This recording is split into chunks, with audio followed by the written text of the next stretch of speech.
Hello students, आप सभी का मेरे यूट्यूब चैनल पर स्वागत है। आज हम बात करते हैं 12th बायोलॉजी के चैप्टर सेकंड के बारे में। सेकंड चैप्टर में पार्ट अपना 9 आज हम स्टार्ट करते हैं। ओके, और पार्ट 9 जो है अपना नाम है उसका नर एवं पौधों की संरचना तथा विकास। आज का टॉपिक अपना ये रहेगा, इंग्लिश में कहते हैं structure and development of male gametophyte. ठीक है, आपको याद होगा तो चैप्टर जो सेकंड उसमें अपने पास दो बड़े टॉपिक हैं। पहला था नर एवं पौधों की संरचना और विकास, और दूसरा था मादा एवं पौधों की संरचना और विकास।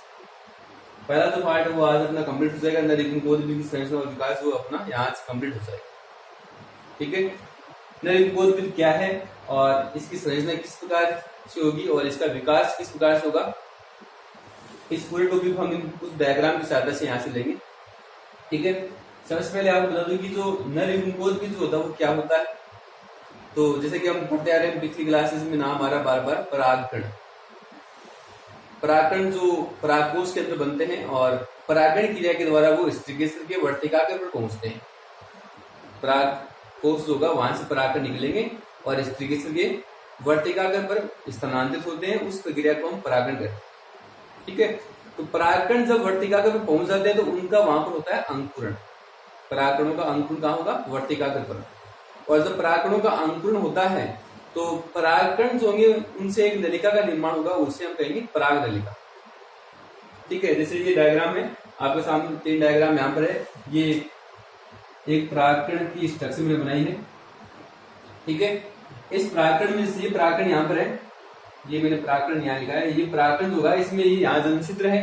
इस जनन छिद्र से ये जो ये अंतःचूल वाली परत अंदर अंतःचूल, जब परागकण अंकुरित होते हैं तो ये अंतःचूल जो है जनन छिद्र से बाहर निकलता है और बाहर निकलने के बाद एक नलिका बनाता है जिसको हम कहते हैं पराग नलिका। इस नलिका का क्या नाम है? पराग नलिका, जिसमें ये दो जो है नर युग्मक होते हैं। पराग नलिका के अंदर दो क्या होंगे? नर युग्मक होंगे। ठीक है, तो यहाँ ये जो आपको स्ट्रक्चर दिख रही है, इस स्ट्रक्चर को ही हम नर युग्मकोद्भिद कहते हैं। इस स्ट्रक्चर को हम क्या कहेंगे? नर युग्मकोद्भिद। ये पूरी स्ट्रक्चर क्या है? नर युग्मकोद्भिद है। तो यहाँ इसकी संरचना इस प्रकार की होगी और इसका विकास किस प्रकार से वो हम यहाँ से स्टार्ट करें। तो नर युग्मकोद्भिद की परिभाषा क्या हो जाती है? जैसे ये परागकण था, परागकण क्या हुआ? अंकुरण। ठीक है, तो अंकुरित परागकण, अंकुरित परागकण जिसकी पराग नलिका में दो नर युग्मक पाए जाते हैं उसे क्या कहेंगे? नर युग्मकोद्भिद। ठीक है, या ऐसे कह सकते हैं कि पराग नलिका युक्त अंकुरित परागकण क्या कहलाते हैं? नर युग्मकोद्भिद कहलाते हैं। पराग नलिका युक्त अंकुरित परागकण क्या कहलाते हैं? नर युग्मकोद्भिद। ओके, तो नर युग्मकोद्भिद का जो विकास है वो हम यहाँ से स्टार्ट करते हैं, किस प्रकार से इसका विकास होगा। ठीक है, तो आप जो इस फर्स्ट डायग्राम पर आइए वापस। ये मैंने एक परागकण की स्ट्रक्चर बनाई है। ओके, और इसमें ये बाहर है बाह्य चोल। ओके, और जो अंदर वाली परत है ये है अंतःचोल। ठीक है, और ये यहाँ है जनन छिद्र। ठीक है, और ये इसका जो है केंद्रक। ओके, ये इसका केंद्र हो गया और ये अंदर की ओर हो गया कोशिका द्रव्य।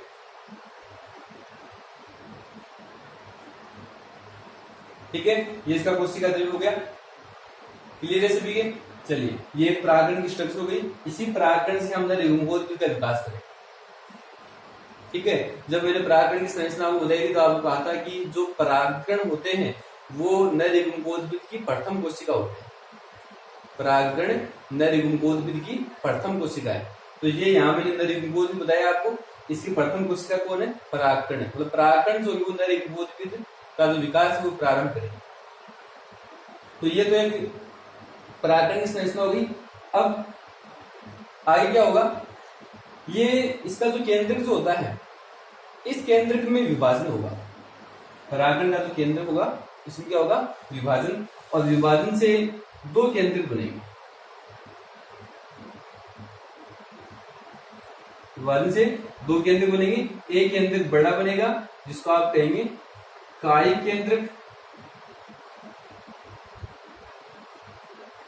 ठीक है, और एक केंद्रक जो होगा ये छोटा होगा, इसे हम कहेंगे जनन केंद्रक। केंद्र का विभाजन कर दिया, दो केंद्र बना दिए, एक को नाम दे दिया कायिक केंद्र, दूसरे को नाम दे दिया जनन केंद्र, ठीक है। ये यहाँ केंद्र का विभाजन हुआ है, ठीक है। केंद्र विभाजन होने के पश्चात ये जो परागकण का जो कोशिका द्रव्य है, इस कोशिका द्रव्य का जो विभाजन होगा, और कोशिका द्रव्य का जो विभाजन होगा तो एक प्रकार से असमान विभाजन होता है। असमान विभाजन होने से क्या होगा कि एक कोशिका तो बड़ी बन जाएगी और एक कोशिका छोटी बन जाएगी। असमान विभाजन कैसे होता है कि इन दोनों केंद्र के बीच में एक भित्ति का निर्माण हो जाता है, और भित्ति का निर्माण होने से एक कोशिका ऊपर की ओर बन रही है, एक कोशिका नीचे की ओर बन रही है। जनन केंद्र वाली जो कोशिका है, इस कोशिका को तो हम कहेंगे जनन कोशिका, ओके। और कायिक केंद्र वाली जो कोशिका, ये कोशिका जो है इसको हम कहेंगे कायिक कोशिका। इसका नाम क्या हो गया? कायिक कोशिका, ठीक है। ये यहाँ पर जो परागकण है, इस अवस्था में जो परागकण है वो द्विकोशिकीय आपको दिख रहा है।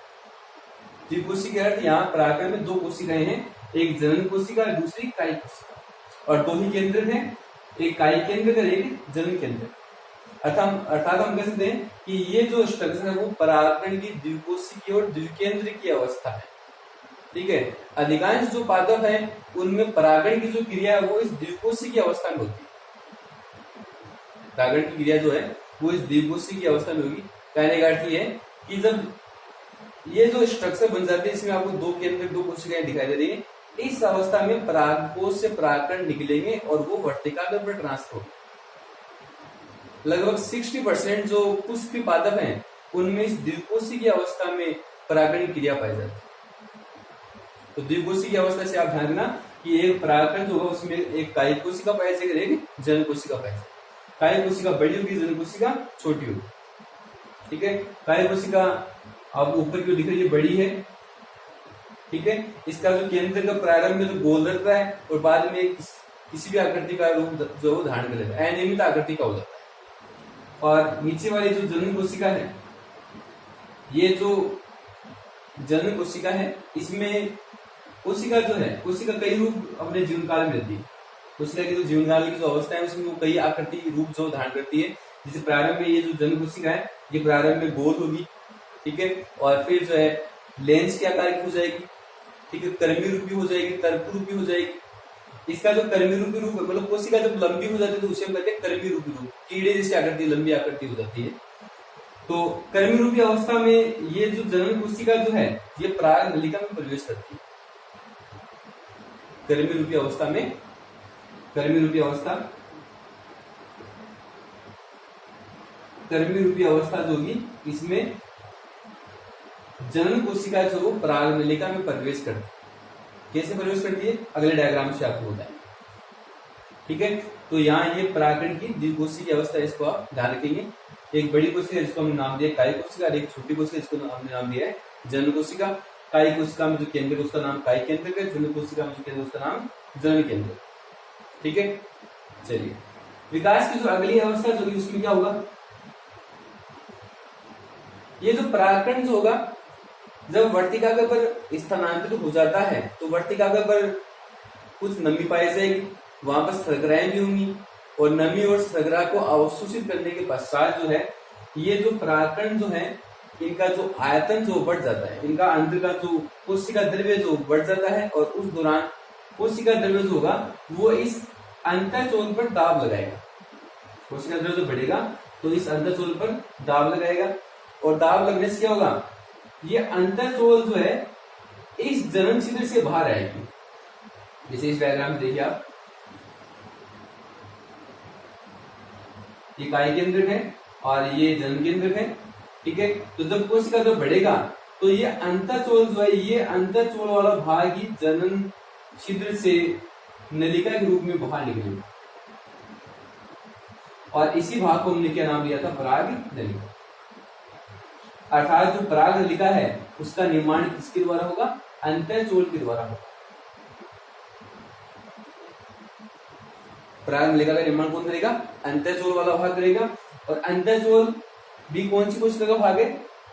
ये कौन सी कोशिका बताई थी आपको? जनन कोशिका। अर्थात जो पराग नलिका है उसका निर्माण जनन काय कोशिका है। यहाँ पर जो पराग नलिका है उसका निर्माण किसके द्वारा होगा? काय कोशिका के द्वारा होगा। ठीक है, काय कोशिका का अंतःचोल वाला जो भाग है वो जनन छिद्र से बाहर आ जाता है, उसी को हम क्या कहते हैं? पराग नलिका कहते हैं। ठीक है, और ये जो है ये यहाँ जनन काय कोशिका का कोशिका द्रव्य होगा। ये कोशिका द्रव्य जो है वो इसके अंदर प्रवेश करता है, कोशिका द्रव्य पराग नलिका के अंदर प्रवेश कर जाएगा। ठीक है, और कोशिका द्रव्य के प्रवेश करने के बाद में ये जो केंद्र है ये केंद्र किसमें प्रवेश कर जाएगा? तो प्रारंभ में तो केंद्र बड़ा रहता है लेकिन बाद में ये छोटा रह जाता है, तो ये केंद्र जो है यहाँ से आगे आ जाएगा। ये यहाँ में लिख दिया कायिक केंद्र। कायिक केंद्र जो पराग नलिका के सिरे पर आ जाता है। ओके, और उसके बाद ये जो जनन कोशिका है ये जनन कोशिका भी छोटी हो जाती है और ये जनन कोशिका भी इस पराग नलिका के अंदर प्रवेश कर जाती है। इसको मैं नाम दिया है जनन कोशिका। ध्यान देना, यहाँ ये कायिक केंद्रक है और ये जनन कोशिका है। ठीक है, चलिए, तो यहाँ केंद्रक अंदर चला गया पराग नलिका में और ये जनन कोशिका पराग नलिका के अंदर प्रवेश कर गई। ओके, इसके पश्चात क्या होगा? ये कायिक केंद्रक जो है यहाँ पर ये कायिक केंद्रक तो नष्ट हो जाएगा, कायिक केंद्रक यहाँ से नष्ट हो जाएगा और ये भाग आपको यहाँ पर आपको खाली दिखाई देगा। और ये जनन कोशिका जो है इस जनन कोशिका में एक समसूत्री विभाजन होगा। जनन कोशिका में क्या होगा? समसूत्री विभाजन। और समसूत्री विभाजन होने से क्या होगा? ये दो कोशिकाएं बनेंगी यहाँ पर और इनको हम कहते हैं नर केंद्रक। इन दोनों कोशिकाओं को क्या नाम देंगे? यहाँ पर नर केंद्रक कहेंगे। ठीक है, और ये नर केंद्रक ही क्या होते हैं? नर युग्मक होते हैं। इन नर केंद्रक को क्या कहेंगे? नर युग्मक है।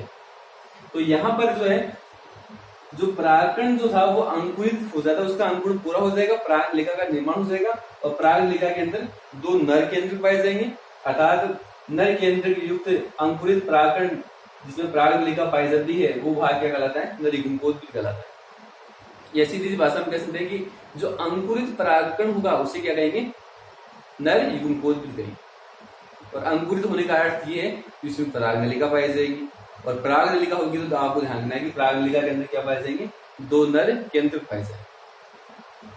ठीक है, तो यहाँ जो है नर युग्मकोद्भिद की परिभाषा हो गई। नर युग्मकोद्भिद विकास कैसे हुआ हमने यहाँ से स्टार्ट किया था। ये परागकण है, प्रारंभ में एकोशिकीय, यहाँ इसकी द्विकोशिकीय अवस्था में और उसके बाद ये इतना जो कार्य वो वर्तिकाग्र की सतह पर होगा। ठीक है, वर्तिकाग्र आपको बताया था इस तरीके से का भाग ये इस प्रकार से वर्तिकाग्र पाया जाएगा। ये नीचे अंडा से, तो यहाँ पर जो परागकण आते हैं वो अंकुरित होकर पराग नलिका बनाते हैं।